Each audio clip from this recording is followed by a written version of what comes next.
Ülkemizde ağaç sevgisini aşılamak, çevre bilincini oluşturmak amacıyla öğrencilerden askeri birliklere, sivil toplum örgütlerinden kamu kurum ve kuruluşlarına, esnafından işçisine kadar kısaca 7'den 77'ye tüm kesimlerin katılımlarıyla gerçekleştirilecek bu etkinlik bölge müdürlüğümüzce 8 il, 71 ilçede, ilimizde de tüm ilçelerde 11 lokasyonda 23 bin fidan büyük bir coşkuyla, büyük bir heyecanla birazdan toprakla buluşturulacaktır. Elazığ Orman Bölge Müdürlüğü olarak biz de ağaçlandırma çalışmaları kapsamında 2003-2020 yılları arasında yaklaşık 1 milyon dekar üzerinde çalışma yapılarak 80 milyon adet fidan toprakla buluşturulmuştur. Ayrıca 2020 yılında 12 milyon adet fidan, sadece Elazığ ilinde 5 milyon adet fidan üretilmiştir. Bugün bulunduğumuz tören alanında 100 dekar alanda badem, sedir, servi toplam 5000 adet toprakla buluşturulacaktır.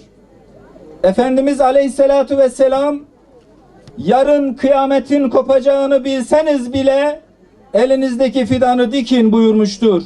Bizler kutsal bir görevi ifa etmenin bilinciyle hareket etmekteyiz.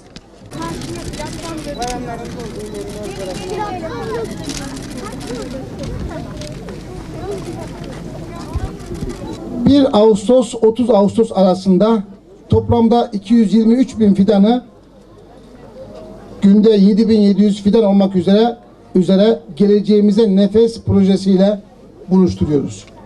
Her gün gerek Harput'ta, gerek başka bir mekanda, gerek bir köyümüzde, gerek bir kurumumuzda, bir gün Diyanet mensupları, diğer gün Milli Eğitim Camiası'nın elemanları, eğitimciler, diğer gün sağlık çalışanlarımız, başka bir gün genel kolluk kuvvetlerimiz ağaçlandırma çalışması yapıyor.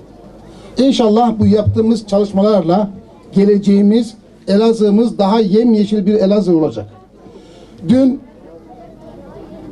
daha iyi bir Elazığ bugün için söz konusu, yarın da bugünden daha iyi bir Elazığ olacak.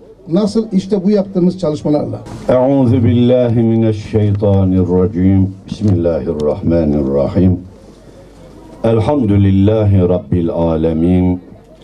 Vessalatu vesselamu ala Resulina Muhammedin ve ala alihi ve sahbihi ecmaîn. Allah'ım, Peygamber Efendimiz Aleyhissalatu vesselam kıyametin kopacağını bilseniz, elinizde bir fidan olsa onu hemen dikin buyuran Resulullah sallallahu aleyhi ve sellem Efendimizin emrine uyarak kıyamet gelmeden bu hayırlı işi yapıyoruz. Allah'ım bizden salih amel ve sadakayı cariye olarak kabul eyle ya Rabbel Alemin. Allah'ım, teneffüs ettiğimiz havadan, içtiğimiz suya, okuduğumuz kitaptan, yazdığımız kaleme kadar birçok faydası olan bu hizmetimizi, bu ağaç dikim merasimimizi semalarımızdan ya Rabbi rahmetinle buraları sulandır ya Rabbi. Milletimize dayanma gücü ver ya Rabbi. Semavi ve arazi afatlardan sen bizleri muhafaza eyle ya Rabbel Alemin. Allah'ım, bu organizasyonu yapan Orman Müdürlüğümüzden ve buraya katılan kardeşlerimizden razı ol. Geçmişlerimize rahmet eyle ya Rabbi. Elazığ'ımıza hayır ve bereketler ver ya Rabbi. Milletimize dayanma gücü ver Allah'ım. Ve selamun ala cemi'il enbiya vel murselin.